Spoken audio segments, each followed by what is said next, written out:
Fáilte Ash go How to Gael. We have teamed up with Fáilte Ireland to help you keep discovering everything our gorgeous island has to offer. And ish go bhfuil on saoire buailteling, there's no better time to get planning your short break. Take discoverireland.ie for ideas that'll get you and your friends planning your next big adventure. Tá mar rála tá seachan tú spragala dul tastal. Oh, as Darren would say herself. Now, Monserrat go on Schlian Atlantic Ion or the Leoch. How about a visit to the Ackle experience in Chunte Vuyo? Part aquarium, gals, part history hub if you don't mind.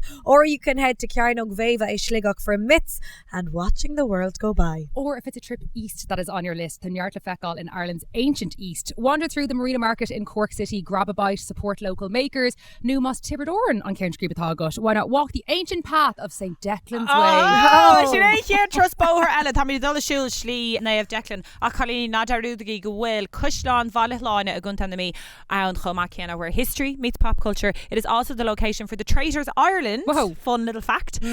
New, you can make your way up the Sea Loud Trail for scenic food stops all along the coast. Yum, yum, yum. Decalicious. Now, Colleen, not grab our dross, good gree all to kilt in the hair and go heave and gals, wasn't it? Yeah. It really was. Bob. On Quid this Farlum was, you know, just on quality time on Turgun Kayla and Moher Kayla.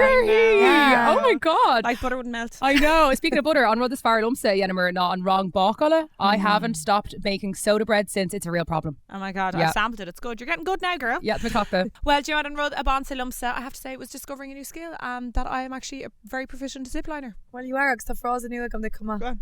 1, 2 zip of you. Love Oh. it. Absolutely. So what are you waiting for? Plan your short break at discoverireland.ie and keep discovering the stories, surprises and soul of Ireland. Sinead go dtíreach Shiva agus Darren Quinniger of Vegach Triocht in Éireann. Whoa. Oh!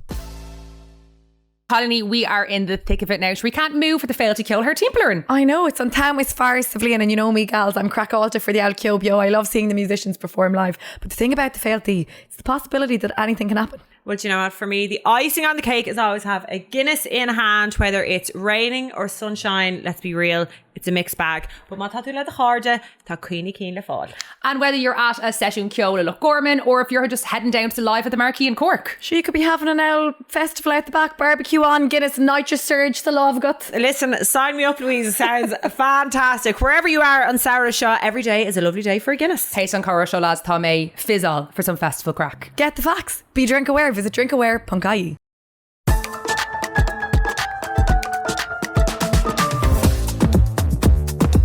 Steve agus Fáilte go How to Gael Lumsa Shiva, Lumsa Darren. Agus Lumsa Louise. agus Táimid Arash agus Or Nua héis Seachtain the Hussa. You. Well, how in the name of God could anyone be or new after a shachtan sa flag? Chunnas mar vishe, because we're told Hussa. Oh, Jesus Christ. I'm a shell of a woman. Well, the Madra is very back to back shoots le couple shachtan. So in May, I had an unexpected day off and we made just Savala, a haint, my fiddle. And it was so well needed. I'm like a new woman after it.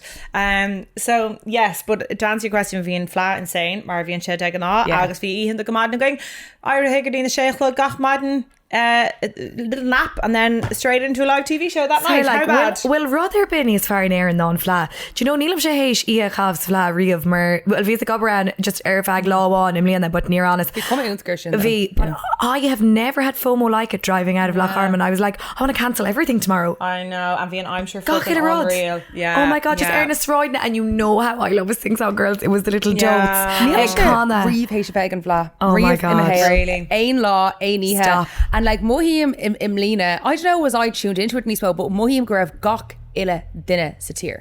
Yeah. Larry Freen Blah. V. There you go. Listen, guys. You know, your influence, Darren. It was on Smithu Shin. Yeah, you know? I'm telling you. And everyone tuning in. Actually, Vina Festasina Hihagra. Yeah. I enjoyed those. Anava Eraus. Good price. Sorry. They were grand. Yeah. I thought I can't miss great on a yes. Gurmagat, Chiva. Gurmagat. Oh, she was so sucking up to Darren. Fuck's sake. Aberlum now, KV am on camera dorachs because God love them. They'd fair patience to be doing the fanning and the winking and the fucking twirling. Well, yeah, KV. Well, now you will speak to this, Shiva, because it's also on like photographers far us and tour going, and when we're taking content, a lot of the time you're the one behind the camera, so you know who's less fussy about the camera angles. Mission New Louise. Oh. Sorry. Yes, probably tussa, less fussy, but you're also like, okay, I'm done, get the fucking camera off Yeah. me. Oh, Whereas yes. I didn't get a whiff of that off na you weren't going for it. Yeah. Fish yeah. on egg and blah. Oh, I feel like really? I actually feel like you probably left a lot on the cutting room floor. Sorry, she did. I didn't do There that. was one. No. There Okay, was- if you take the camera. So I had a couple of Saoirse Rooney fucking makeup artist extraordinaire. She vision of chud makeup ar fad girls in her hamid dul her nash go galif. She is our first protocol. She's fucking deadly. Yeah, Bhí an smidú. Yes, Anava, I'll yeah. actually book her now. Or beg trust gadi galif going now galua. So Yes. I'll Five actually, Saoirse. that's exactly what I'll do Man, now. Val, look at her, she's teasing A some- bumper weekend. Sorry, Yeah, would to be you announced. just take a little master class now, or a little teaching class for Sarah? Tell us how you were doing the fanning of the. I liked that. She was like, yeah, I really like that. go sassy. It was that Because on a sassy Ortha, like, pod, yeah. I don't know what to do. I kind of go like hand on hip, look over the shoulder, but like you have range. Girls, you've taught me well. Is all We I'll have. say. You've taught me well. My on difriochta during Flean Chicago trying to get my outfits and I'm Leana. They were definitely a lot less awkward. But look, you know, there's a lot of situationships that need to be smoked out our Instagram, and the most productive way and effective way to do that is some sexy little outfit pics. Well, unfortunately, listen, I'll okay? repeat Vishid Gabra. And Do you fucking hear this? I'm come here, Cunis Maravina DMs, H. Geraint to eat. Well, interestingly enough, did you know that Tá Leo in retrograde fé láthair, which means there's something in this has to do with your romantic life. Every single one of my exes in my whole life I have bumped into by accident since the start of August. Oh, Jesus. Yes, every single one of them. Not one left in the cupboard. Isn't that mad? Okay. Yeah. And it's because Leo's in retrograde. We met Rala Carla and she's like, Obviously. I was like, oh my God, I'm just after meeting another one. She was like, oh my God, Sorry, Leo's that's in mad. retrograde. Yeah. Yeah. Since I was 16 years of age until the ripe old age of 31. Yeah, so on Dorlag sin go aine mar actually rud hor lumsa ná husméid chur anam den éigen isteach in Revolut and hánig anam exlum chun cín nach fecum in ages and I was like I forgot he existed but obviously Yes. on phone on Yeah. There you go. Leo's in retrograde, baby. So off, on Leo, Gab, right? do Yeah. go well on Universe, like you're like talked with the Hortake and around lads, no, Cadet well, rods. they're really smooth Yeah. because and I don't know maybe to play Rudeg and kind of Sula her bell, but I like it's such a, you know, when you're confronted with an awkward bumping Marshin, and it's really like, you know, it really cuts the fat from the ratter who's able for it and who's not. Yeah. And you know, Murwell to able to go social interaction Marshin, or you know, my Iron to really cute or cool or whatever. That says way more about you than it Well, does about the growth. person. Tashbon and Shane Yeah, growth. growth. So we should really smooth. Just well, tá mé on good terms ag achtainna inis. But if you like, it was all, they were all pleasant. Well, pleasant enough. Awkward. Confused so could be dochachtan lu. Anava vi ga van the shigum law na Kayla, so it was literally like a double bumper weekend for weddings, lads. There's nothing I mean like that can prepare you for the come down after that. Yeah. But anyway, Harley Roddigan, so in K was Erin Ina and it was Culcaher Declan, right? Vimer Sheer in Chidani, Rev Shavrivan in Chidani. Yeah. Alias. Word. And shout out Breed that was getting married, Declan's first cousin, right, is from a place in West Limerick called Croke, okay?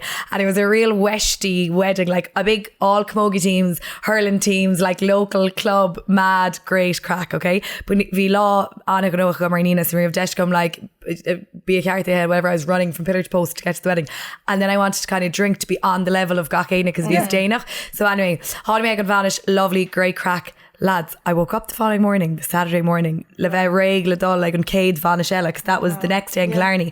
And I was like, oh my God, like my hips were really sore. Yeah. The front of my hips, okay? And I was like, Jesus, what were you at last night, Declan? You know? Like, what was going on in this little dress? And Declan was like, I was like, I've got these two massive bruises on my hips. Yeah. Are we supposed to have Okay. Oh my God, And I Declan know what you're goes- going to say. Declan goes, oh, well, I came into you at one stage and you were in this back room in the hotel doing the worm for the Croke Camogie team. And I was like, now, what's wrong with for Instagram, right? Chamisha like LBD. I was wearing this little sexy black dress. Declan was like, you were sat on the ground in the middle of the Camogie girls directing the sing-song and doing the worm. Doing the worm. No, just Like- fucking Sergeant Major over here now. But never indulge. I'm like, in fairness at this age, Louise, like, you have a public facing career, like you do not need to be doing the worm for the Croke Camogie team. Like, I'm so embarrassed, girls. But also the worm, like if you're not good at it, it's fairly violent on the hips. Like, Yeah. and I'm sorry. I'm good. No, I get height. I get a voice. So she, oh my God. I'm banging down the hips, but like I undulate. No, I'm good. Oh, Girls, listen. But anyway, afterwards I was like, when you'd be in the fear the next morning, you just have to drink through it because we did ban the Shella. And like I kept getting flashbacks and I was like, oh my God. Shout out to these girls if they listen to How to Gael, by the way. Neil Scum. I don't remember anyone's name, but there was a pair of these little spervin, all right. They were two little blondies, and one of them had a harmonica, okay? And she was like, I don't sing, I don't play, but I'll give you a note, right? So she was starting to sing song and she'd just go and like play one note, and then someone random in the group would start singing. And I don't know, was it just because I was Cóir Meshka or what, but I was in the group being like, this is unreal. Like I love it, pure getting stuck in. So anyway, Nora agus Pronar Chalini. Like, what was I like? No, I love that. And I love my life. If you're doing it for the Crokes hurling team, I'd be like, oh, is that such a pick me? You're doing it for the girls, for the Camogie girls. It's Bradame. It's Bradame. Fair play to you. I admire Aine gur féad lo an féiste yet. If ní féad lom say yet, I've never seen you do the worm. Well, like, I mean, I usually reserve it for special events, but I clearly was. Gay show Biowella. Can't believe she never whipped that out. Absolutely. How to worm. How to worm. Yeah, call me to make Marginian. But all her glamorous gymnastics. Well, I'm just going to say, Croke is a neighbouring parish of Adair, and if I ever move back west, because I'd be up for joining the Croke Camogie team, maybe as a mascot or something. Girl, would you actually? Would you believe I'm just after getting a message from, if they take me from Diarmid Ling, from Diarmid Gizzy, be like, don't tell me you're going to Oasis on Sunday instead of playing a hurling match at Jim of the Mills. And I was like, here. I'm so will too.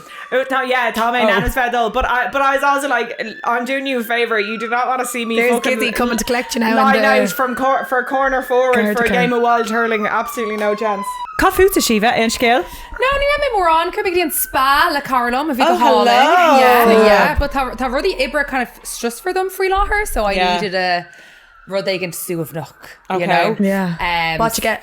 Full body. I got a mum to be massage. Oh, okay, so how does it work? Yeah. Is there a hole for your bump? No, mar Neil Ciadagosh, like Neil to anonymous veg Lee or the Vulog. Now I'm not really at that point yet. So I'm a focus to call it my Vulog because I can. Yeah. But like Gerard Olive knee fade low to occur the Vulog in I don't know. How do they get to your back? So I lie on my side like with like a pregnancy pillow table. So one of my legs like hoisted over it, and they do your back and the back of your legs while you're on your side. But then you can lie on your back and they do the front as normal. And folks hate me McCullovish Cahalan, but I kind of wished I hadn't told them grab my seal so I could get a normie. Yeah. Okay. But anyway, folks hate me McCullovish, we should folks Cahalan, but like Cahalan. Yeah, it's really good ass. Yeah. Well, you're looking fucking bronzed as ever. She shouldn't just on tan cane, like she didn't just Sorry, it's so annoying. I actually think will she rub your case like will she lie do rub your guys. This is actually this is actually me with one layer of tinted moisturizer. Like this isn't my natural. I'm paler again. Told you sort Darrow girl the law though. I'd say hey should law of. But guys, you know me. I like to have a little bit of fucking because I don't tan. I just burn. Base. So I like to have a little bit of burn, and it kind of makes the fake tan look a bit more natural. Yeah. You know what I mean? So absolutely. This is the great deception. Yeah. And Jenna Rankeries are TikTok tan lines. So like what does she cool and chin. God, we're hitting the bottom of the barrel now, aren't we? That actually piece of nuachta elegum that I totally forgot to say, and I shared it on my Instagram story. I don't know if Yearning is now so back. Oh, so Yearning is back. Yearning is back. Yeah. So I'm a big fan of that. And Carity and Gael get her Yearning. Oh well, I suppose. Oh God, like Mahatu. Oh, Mahakuar to Negar Kua. So that's a really great news. Sorry, thank God, all the great love stories, you know? I feel like it's all about the Kua. Well, it's all about all the toxic love stories. All the toxic love stories. And unfortunately, all of the love stories in my life come with a big, massive side of Kua/yearning. But like, so yearning is just when you like want someone. When you pine away for somebody. And you know, it's so funny. When you pine, like I've realised in my love, like with my Onyx Sula, you know the way in normal people, Conal and Marianne can't express their feelings for each other, and then they're like, "But sure, I told you how I felt." They're like, "What are you talking about?" No, you didn't. Yeah. I'm really like that, where I'm like, "Oh, but sure, I told you," and like, it's You really probably said it in your unclear. head or something, Yeah, yeah. it's very, very unclear. Yeah, I know. Oh no, I know. Darren, please don't be a fucking Sally Rooney I character. know, get a fucking grip. That is honestly be the worst thing for me now. I've always regretted that I didn't go to Trinity to do my undergrad. Oh, So it would have this was, suited you down to the ground, could you girl. imagine? I would have been You'd be fucking insufferable. insufferable. Yeah. So thank God for small mercies. Yeah, right? merciful. You Agus wouldn't old see school a- golf. You wouldn't see a Sally Rooney character twirling around in a Rixo dress, fanning herself down. So that's No. alright. No. unless it was secondhand. Or doing the work. I'll teach you how to do it. We'll do a little session on undulation like Kayla there. That's very sexy. So you're earning and undulating. There, right? That's it. You up a macas. On actually fog a will and focal sinna gum in my folklores because when I was in college I did PE teaching and to swim, just do the butterfly. You do swimming fucking tests to be a PE teacher anyway. And I remember this. I won't say her name. The teaching lecturer anyway was a German woman in UCC, and I remember she was like, Louise is great at undulation. That sounded like I was doing a terrible other accent, sorry, but it was a thing forever. They'd be like, God, Louise, you might be able to puck a ball or get a basket of basketball, but she's a great undulator. Well, long wait, last girl. Here's Like her that. LinkedIn, girl. No. You Yeah. know? Lodge herself. I'm actually alright, yeah, sure, big shoulders. Ah, there Fine you go. shout, Michael Michael Phelps. Who did you convince? Oh, Yeah. you're sorry, we play Merchant Hannah. She convinced someone she was related to Yeah, Michael Phelps. Thailand. That was hilarious. Anyway, Bugmid Roig, okay, Rubiog Co-Ragris, so Moss, Rudig will be talk to Dagbalin, Tara Dagbalin, howtogirl@gmail.com. We caused a bit of consternation in a man Hoshiel to the Janie. Yeah. We Dr. absolutely Yelmouth. did. Well, no, I think it was very concise political commentary on Troragan, but basically, vi mar off, we Bertie, Gleithu Snake Air, Agus Gur Top Shagra Vion, Yes. neither of which is False. no, Yeah. as far as we know. Yeah, you that's know? fact check. And the Magnolia suits. Yeah, where's the lie? Yeah. And vi Ryan Thini again through Galoider. It was actually really spatial. Instagram Thini again through Galoider, TikTok Thini as saying through Galoider. Yes. But that's because of the algorithm or TikTok where like it pushes things to people who it knows it will outrage. Yeah. Kevin I guess did. fear. Gora, God sock Yarlo when it comes to the cursing. Let us live. Be careful of fear. Full stop. Yeah. Sorry. Yeah, I mean, Finn. Love you, fear, yeah. but like Yeah. you sometimes. famously having a baby left far, so we can't. Yeah. And I yearn for him. Okay, Yeah.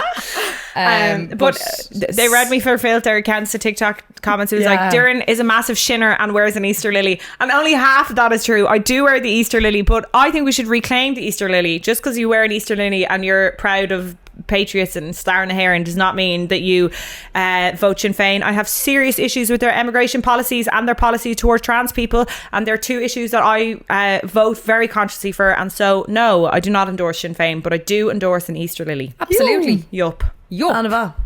Okay, Bugger Roig, our Patreon and Shocking Chakasha, we pulled a tarot card and looked at our month ahead. Hopefully Leo has not been in retrograde anymore. No. Retrograde. I told you I'm new to this woo-woo stuff, Colleen. So Beagle in our Patreon. Leo's on the metro. Guys, you know the drill. Tommy full video. Look at our beautiful faces and our very untanned legs and tanned legs. Okay. And look at how long the bob is getting, girls. Oh, Mahu! We're getting there. When You're we getting get there. to full shoulder length, I'm going to have a party. It's Yup. giving Lob. it's giving the mom in the mom. Yeah, but like in the Oh, Parent the Trap, very, very Natalie- glam. Yes. Oh my God, Liam no, that's Neeson, Laura. Neeson's, well, Dead wife. Natalie Richardson. Oh, yes. Yeah, she's so Yeah, fucking fab. very That's what you're 90s giving. chic. Yeah. Will go if really I- well with your tights actually once the weather Is turns. cold. Yeah.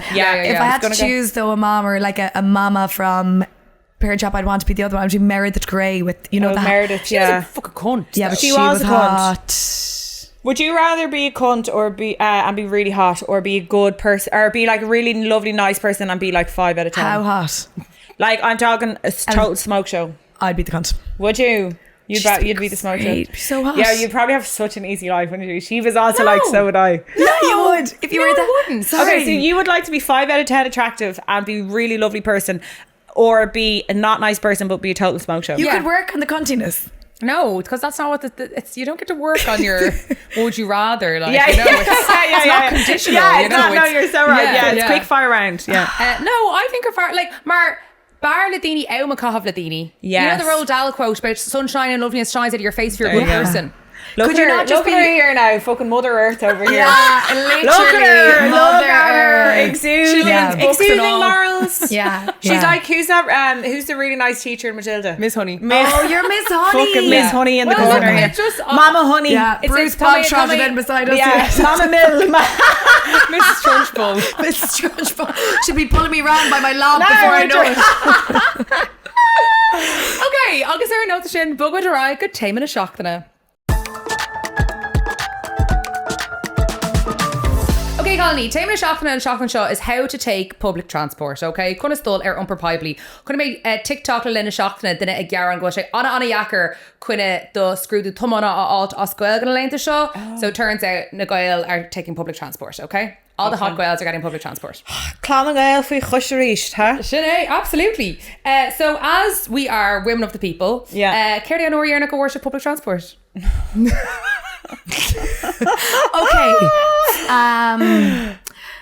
I cycled the Greenway. For SponCon. You were paid to do it. And me iompar poiblí. Yeah. True, sorry. They paid me. Look, I'm just going to address the elephant in the room. Not a massive fan of buses. Like, No. I wouldn't get on one. Sorry. I'd rather walk. But in Ceist ná, cad an Yearning, not Pléimid. No, I actually have got public transport in Sarah because I have no car. I haven't had a car in fucking months and I haven't had time to buy a new car.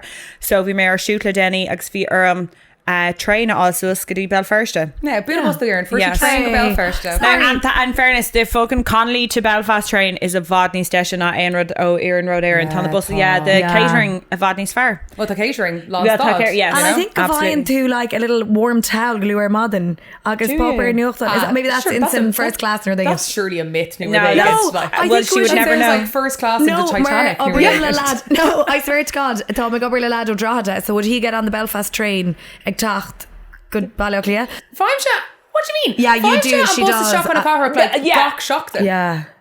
Okay, laws of Dublin, is it? Yeah, well, Tommy Signific, Okay. Taylor Shocker and Must. That's right. fair That's play, right. fair Yeah, play. I'd say, Okay, well, like, near my Signific gach shock, Yeah. but my Tommy Signific, Yeah. you're my bus. Declan gets the train up a good bit to me now. Does that count for us? No, it's not fucking by osmosis here, like, you know, just because you sleep next to him, like. Yeah, and also why? Because it didn't suit him to drive both of your free cars. Was that it? Like just a change of scenery from his brand new free car. Parking space. Oh, sorry. Oh, yeah, okay. Okay, so one parking space and 2 free cars. Yeah. It's awful. Some people, God chooses it's his bravest soldiers for his hardest battles. You poor devils. Would you rather be a hot cunt with a free car or get public transport? Or a good person on the dark. I want to be the cunt. I can't with Louise on this one. Oh, fuck the dart. You know what? Like, it's not would you rather, it's literally like you are the cunt with the free car and I'm a good person on the bus. Self-congratulatory.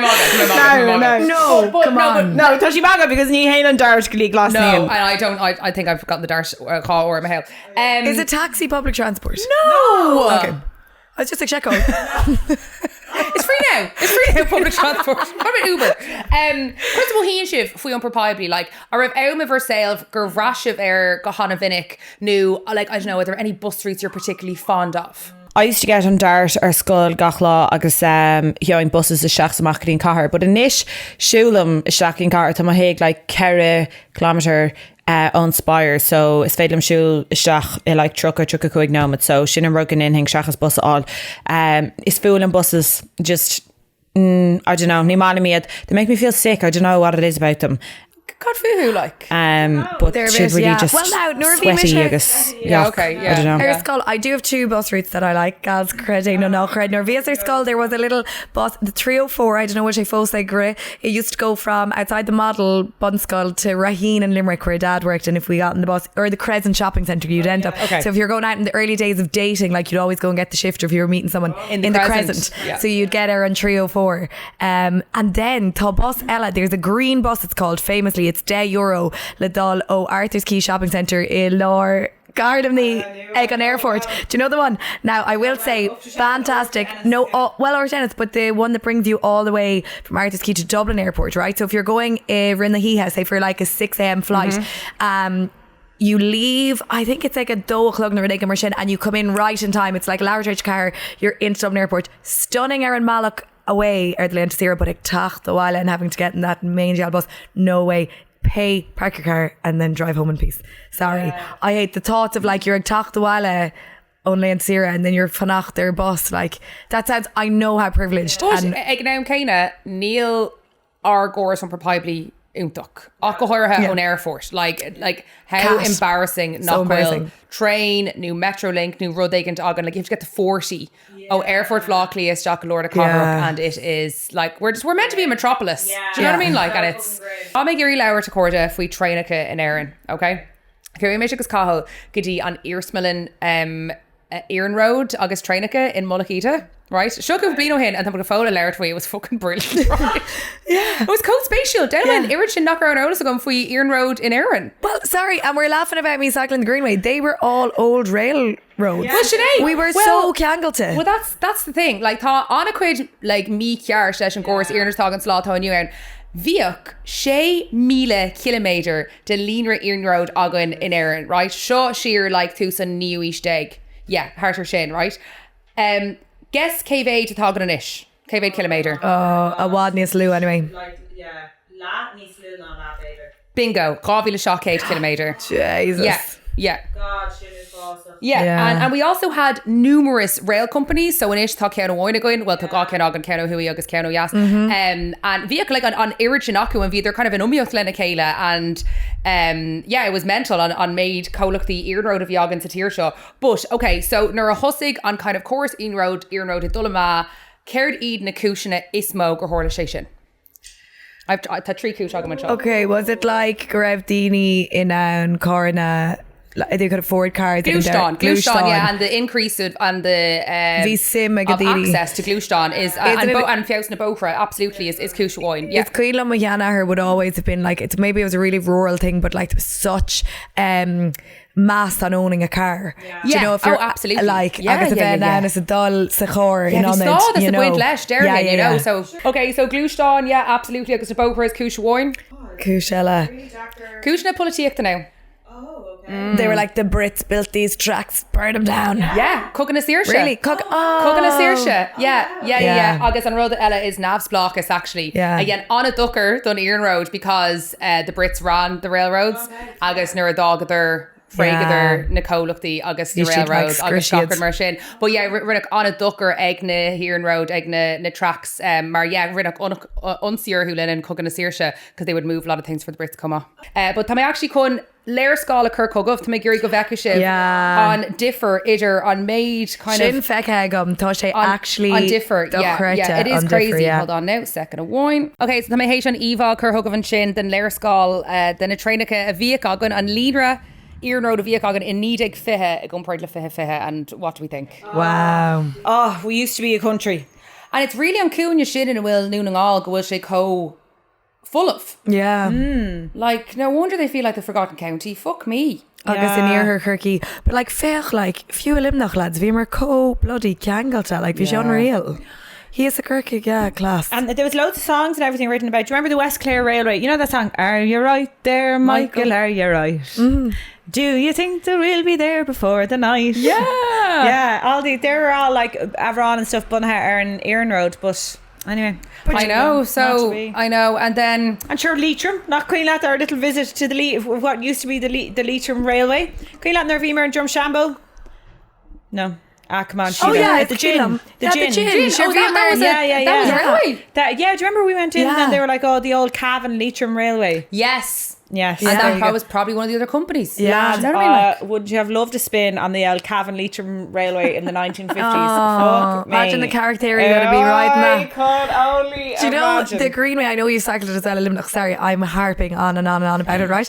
But never in it's in Quidshod the Limnach. I didn't even know a place called Barna existed, right? But you go through it on Barna Tunnel, right? And it's like a very famous railway tunnel. But in the day, there was like a big IRA robbery there where they like, now this is when it used to be the old road to Cork or Kerry even, Haitian the railroads. But it's like, it's so beautiful. Few like on Struck Door, to Chico Lloyd or more. And I'm like, what a shame that I know. That's what new side to Hill. Erlide thaw she'd a new side few than a greenways. Do you know what I mean? Like, you know, I'm like Erlide buick which takes road they can of what like like chéid blianaí daily, you know. No, Kate fin Gate.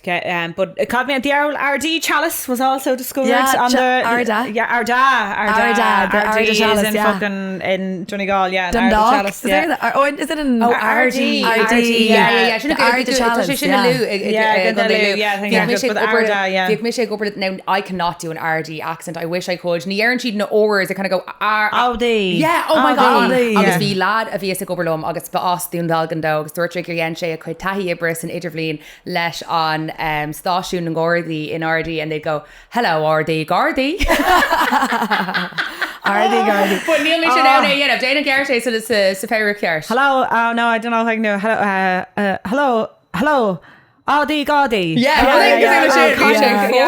I'll have to work on that. Yeah, do. Cada bhuaig cúntailú im líana in The Leinster fucking champion. That was it. Le mo gwine atáis mar bhain stór of Loch Lia. Ger Brennan, a good Vincent's man. Yeah, but you know. Because we miss a cover and Lou. I know, yeah. He's a holy Joe. But anyway, look, I'm going to back him anyway because he's Vinny's man. So I'm gonna... When it suits me. Girl, I'm a mind of contradiction. I remember the Monday after they won, there was a prize winner on Today FM that came on at me and he was like, I can't do my loud accent, but in the most loud way he's like, there'll not be a cow milk nardí no. Oh my God. Like it was just Mar is also in screen the ahar because the shin literally dear it's like Aaron Shore and idir Conde Lou agus Conde Weenacon, you know, so it's very less count. Girls, we'll have to do it. Can you do Monaghan accent? Is the question. Come on. No fucking but Neil Monaghan accent Egmar see Drasel Shay Aaron Janskull Loch Lia. Yeah. So like he can do a Dundalk one now when he wants to, but like you think now, but like Oveg Aishach Anthony and Uncle or anything. No, there's no. Tá Uncle Owen go tá rubbeog níos ina skinny, but níhiog blas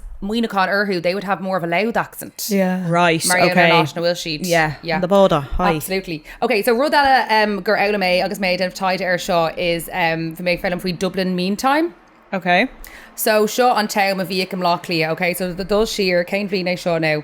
Uchteg Uchtho, okay? Mm-hmm. Oh, Uchteg Uchtho, good need egg shade egg.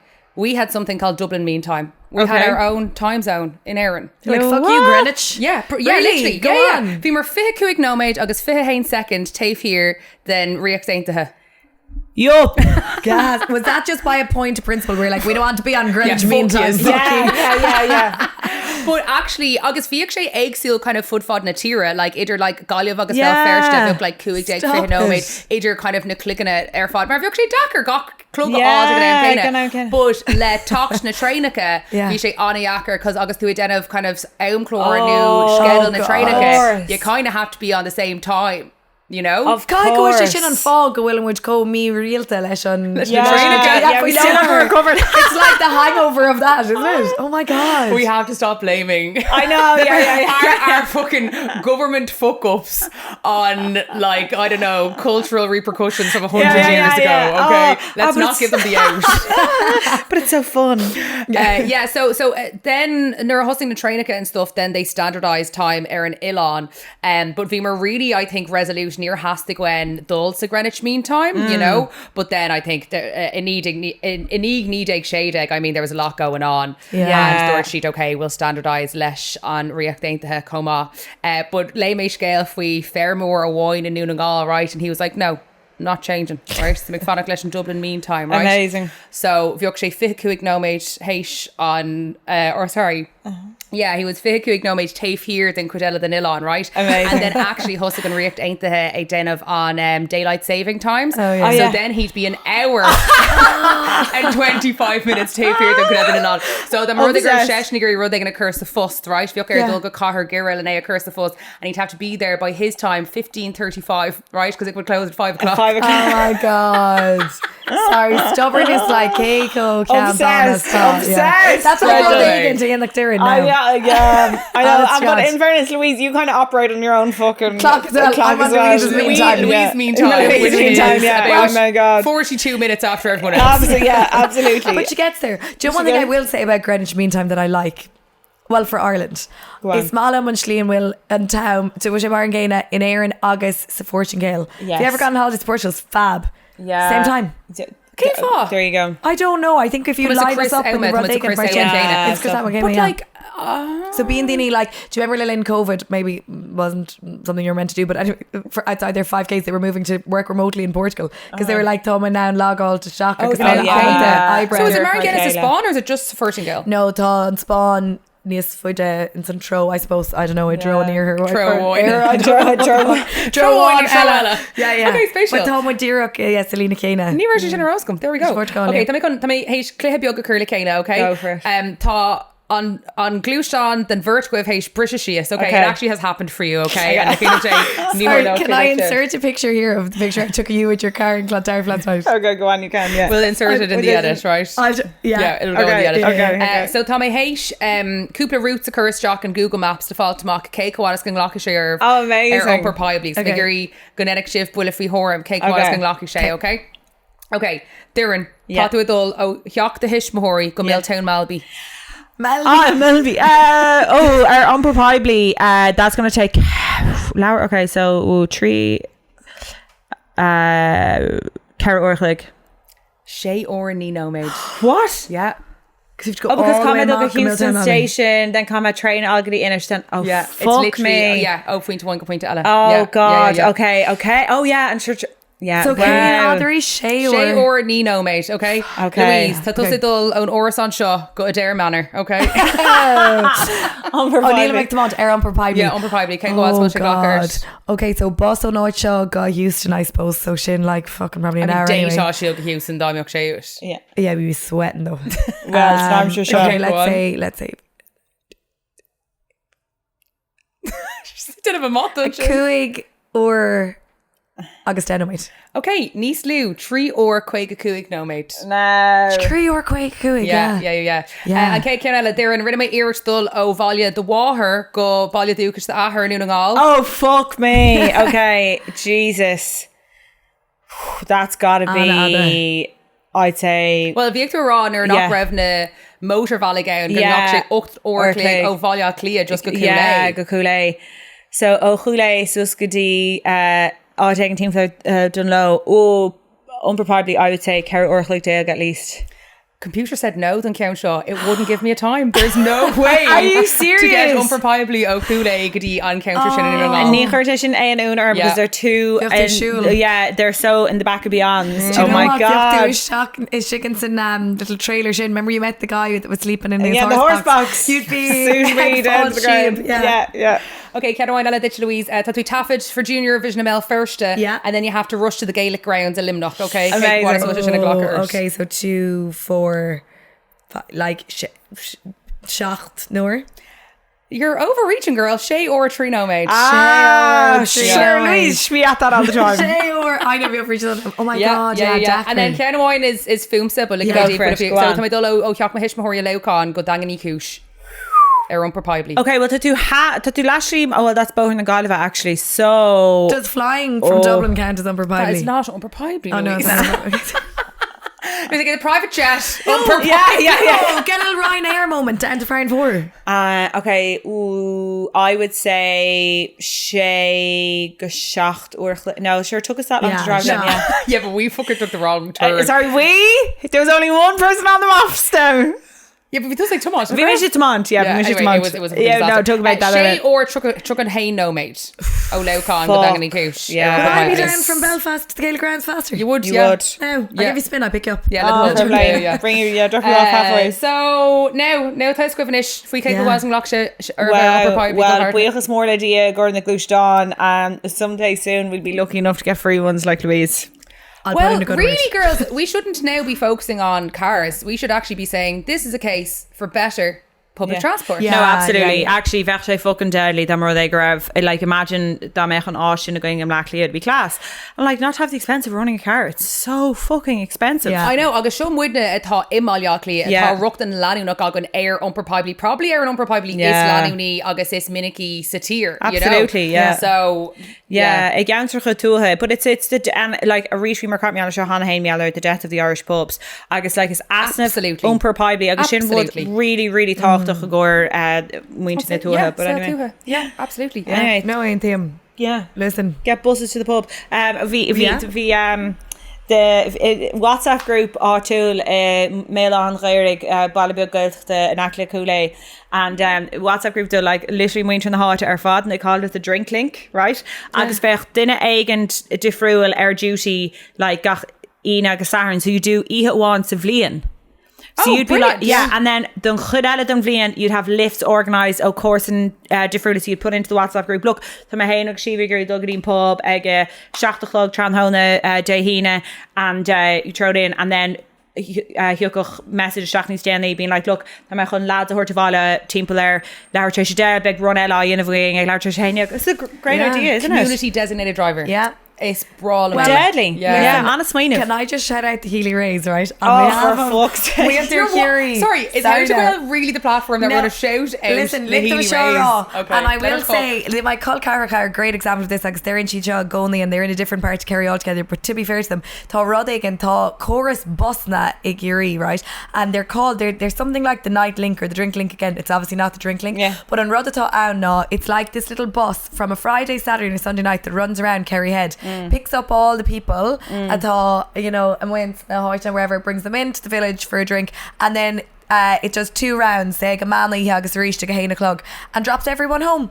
And now this comes from my Kyle Mavam McGraher go Tragodach in a road accident, and it was drink driving involved. And like, look, that my uncles will all say for years they went over and back to nightclubs and pubs, and the only way they could get there was like Chomh. So and in Ballyhaig it goes from Banna, Ballybunion, Ballyhaig all the way out around the Kerry Head and back, and it's for young people, old people, everyone in between. I've been on it myself one time actually. Cúpla Blino and myself and my sister, we just went on it for the sing song and back into town again, back into the village just to see. Shocker 201. And I was doing the worm down the middle of the but not Claire. But nach léir sin comá is nach aithníon an rialtas kind of like tábhacht agus luach nightlife. Céit Gate, you know? Yeah, agus an sales so shielta. Yeah. Okay, glúis na seachtainna. Woo! Iompar poiblí tá sé ráisce minic againn, it's obviously public transport. Okay, Siúnseáil a gur change. A tour linked is like a tour linked almost is like a teachtainna mus.